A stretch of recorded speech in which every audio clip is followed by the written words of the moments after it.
हफीज साहब हैं और हम इनसे इज्तिमा को लेके जो भ्रांतियां फैल रही हैं कि इज्तिमा व्यापार की निस्बत से होता है, यहाँ पे दुकानें लोगों को लगाने नहीं दी जाती। तो हम इस बात को सामने लाएंगे कि दुकानें यहाँ क्यों लगती हैं, उनका रीजन क्या होता है और किस तरह से यहाँ पे व्यापार होता है। दूसरी चीज, लोगों का ये कहना था हमसे कि ये जो आयोजन हो रहा है ये किस पर्पज से होता है। अगर आयोजन व्यापार के पर्पज से हो रहा है या आयोजन एक धार्मिक संदेश के पर्पज से हो रहा है, इन तमाम बातों को हम क्लियर करेंगे। उमर जी, मैं ये जानना चाह रहा हूँ कि लोगों का ये कहना है कि ये जो आयोजन होता है ये व्यापार की पर्पज से होता है, ये एक मेला होता है, यहाँ पे लोग आके व्यापार करते हैं, खरीद फरोख्त करते हैं। तो क्या मकसद रहता है इस आयोजन का? देखिए, जो है आयोजन जो है इज्तिमा का कार्यक्रम जो है ये सामाजिक कार्यक्रम है, किसी प्रकार का कोई मेला नहीं है।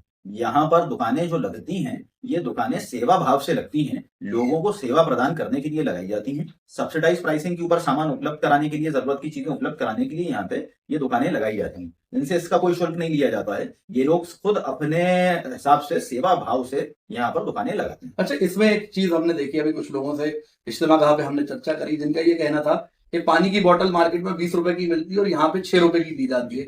ऐसे ही उन्होंने अंडे का बताया, खाने के सामान का बताया कि 50 रुपए में भरपेट या 60 रुपए में भरपेट। जब हम मार्केट में जाके इन चीजों का डेटा लेते हैं तो इस रेट में मार्केट में नहीं मिलती। तो यहाँ ये चीज हमें थोड़ी सी क्लियर करिए कि ये पर्पस क्या होता है, इतना सस्ता बेचने की वजह क्या है? देखिए, जो सामान यहाँ पे उपलब्ध कराया जाता है ये सेवा भाव से उपलब्ध कराया जाता है। इसकी प्राइसिंग कभी कभी तो ऐसा होता है कि शायद मार्केट से थोड़ा महंगा ही आ रहा होता है और यहाँ पे सस्ता दिया जा रहा होता है, क्योंकि सेवा करने के लिए इसको यहाँ पर उपलब्ध कराते हैं। लेकिन फ्री बांटने का सिस्टम हमारा नहीं है, क्योंकि उससे एक न्यूसेंस क्रिएट होता है। और दूसरी चीज ये है कि जिसको जरूरत नहीं है वहां पर फालतू की भीड़ लगेगी। इस वजह से इससे एक निर्धारित शुल्क लिया जाता है, जिससे नुकसान भी ना हो और लोगों को सेवा भी की जा सके, लोगों की सेवा भी की जा सके और उनको सही राशि के अंदर सही चीज उपलब्ध अच्छा, करें। इसमें एक सवाल और निकल के आता है, जो इज्तिमा गाह से हटके दुकानें लगाई जाती हैं, जो यहाँ पे रहवासी हैं, जिनके उन दुकानों के ऊपर भी आप लोगों का होल्ड होता है। आप जिनको चाहते हैं उन्हीं को दुकानें दी जाती हैं, आप जिनको नहीं चाहते उनको दुकानें नहीं दी जाती। ऐसे कई आरोप आप लोगों पे लगाए जाते हैं। देखिए, आरोप तो कोई भी किसी भी किस्म का लगा सकता है, लेकिन उस आरोप की पुष्टि करना भी फिर उसी की जिम्मेदारी है। दूसरी चीज, जिनकी स्थायी दुकानें हैं, हमारा उसके ऊपर किसी भी प्रकार का कोई कंट्रोल नहीं रहता। स्थायी दुकानें हैं, वहां पर उनकी खुद की दुकानें हैं, निजी दुकानें, वो उसमें कुछ भी बेचें, ये स्टेट सब्जेक्ट है, हमारा सब्जेक्ट नहीं है। और दूसरी बात, जो हमारे यहाँ भी दुकानें हैं, इसमें भी किसी किस्म का कोई धर्म देखकर दुकानें नहीं दी जाती हैं। ये लोग सेवा भाव से दुकान लगाने आते हैं, फॉर्म भरते हैं, ड्रॉ ऑफ लॉट्स के थ्रू उनको दुकानें अलॉट की जाती हैं। उस हमारे दुकान देने वाले फॉर्म में धर्म का कोई कॉलम नहीं है, ना इस तरीके से हम एक्ट करते हैं, ना ये हमारा सिस्टम। अच्छा, इसको लेके जैसे आपने बताया कि सेवा भाव से दुकानें लगाई जा रही हैं, 20 रुपए वाली चीज 6 रुपए में बेची जा रही है, रेट टू रेट बेचा जा रहा है।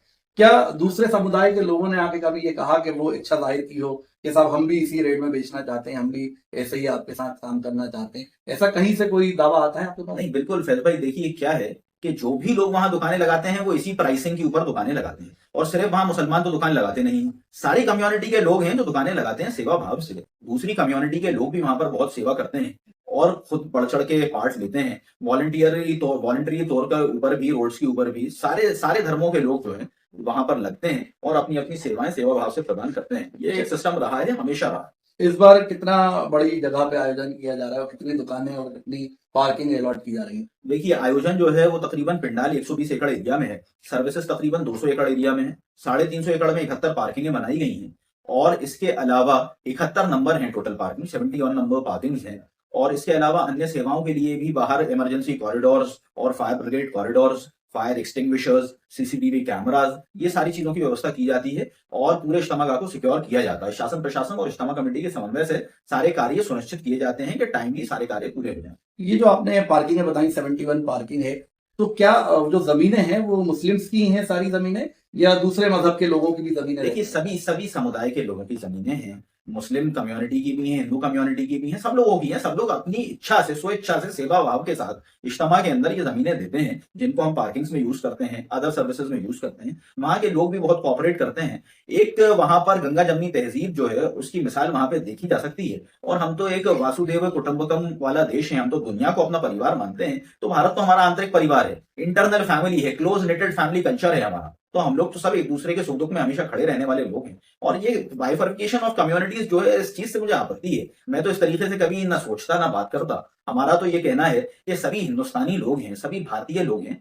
और भारत का एक आयोजन है जिसके अंदर सब भारतीय लोग बढ़ चढ़ के हिस्सा लेते हैं, सेवा भाव के साथ अपनी अपनी सेवाएं प्रदान करते हैं। इसमें ये जो जगह दी जाती है ये चार्जेबल होती है या विदाउट कॉस्ट के दे देते हैं आप लोगों को कि भाई यहाँ आप पार्किंग कर सकते हैं, क्योंकि खेती वाली जमीनें देखा जाता है, मौसम खेती का होता है, फसलें भी खड़ी होती हैं लोगों की। तो क्या सिस्टम रहता है ये? देखिए, जो भी लोग जमीनें देते हैं सेवा भाव से देते हैं, उनको इसका किसी भी प्रकार का कोई शुल्क नहीं दिया जाता है। हम उसको टाइमली साफ करके उसमें से कचरा साफ करा के उनके हैंडओवर करते हैं वापस, ताकि उनका खेती का कार्य भी किसी भी हमारी वजह से लेट ना हो, अच्छा, बल्कि टाइमली हो जाए। एक इसमें बड़ा आरोप ये लगा था मनोज जी कि बांग्लादेश और पाकिस्तान से जमाते हैं। फिर हम भी अंडरस्टूड हैं कि एक पत्रकार है तो इतना बेबुनियाद सवाल करना जमता नहीं है, क्योंकि इसको लेके क्या कहना, मतलब मैं सवाल करने में भी कतरा रहा हूँ इस देखिए बात फैज पे। भाई, जो भी लोग इज्तिमा में आते हैं वो भारत का वीजा लेकर आते हैं। तो भारत का वीजा जिन भी कंट्री के लोगों को भारत सरकार देती है और एम्बेसी प्रदान करती है जिनको वीजा, वही लोग आते हैं। अब जाहिर सी बात है, कोई दुश्मन देश है तो उनको तो भारत की सरकार जो है वीजा देगी नहीं।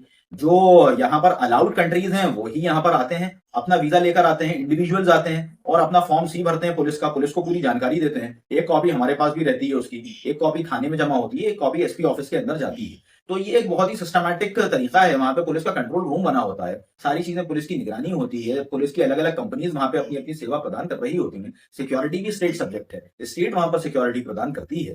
तो ये आरोप बहुत ही ज्यादा बेबुनियाद है और बचकाने हैं कि जो ऐसे देश जिनको भारत सरकार वीजा ही नहीं देती, उनके आने का सवाल ही नहीं उठता और हमारे उन लोगों को अलाउ करने का क्वेश्चन ही नहीं उठता। बिल्कुल नामुमकिन बात है। अच्छा, इस बार कितने वॉलंटियर आपके हैं, क्योंकि ट्रैफिक व्यवस्था को बखूबी इसको कवर किया जाता है, कितने वॉलंटियर इस बार कर रहे हैं? देखिए, तकरीबन 25,000 वॉलंटियर्स तो हमारे ट्रैफिक पार्किंग के अंदर हैं और ट्रैफिक मैनेजमेंट में। इसके अलावा फूड जोन्स और आंतरिक साफ सफाई और इन सब चीजों में तकरीबन 5 से 7,000 वॉलंटियर उसमें रहते हैं। तकरीबन टोटल अगर ओवरऑल देखा जाए तो 32,000 वॉलंटियर्स जो है राउंड द क्लॉक काम करते हैं। देखिए, ये थे हमारे साथ उमर हफीज साहब, इज्तिमा जो आयोजन होता है उसके मीडिया कोऑर्डिनेटर हैं। आपके द्वारा ही तमाम सवालों के जवाब दिए जा रहे हैं, इसलिए हम आज इनके पास पहुंचे थे।